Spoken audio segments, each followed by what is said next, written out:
கடலலை கொஞ்சும் திருச்செந்தூரில் விஸ்வரூபமே வேலையா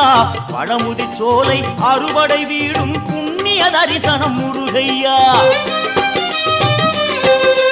திருநீர் அணிந்து வரும் போது நெஞ்சில் நிம்மதி பிறக்குது கந்தையா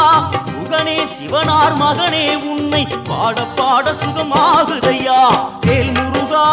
அரோகரா அரோகரா வேல் முருகா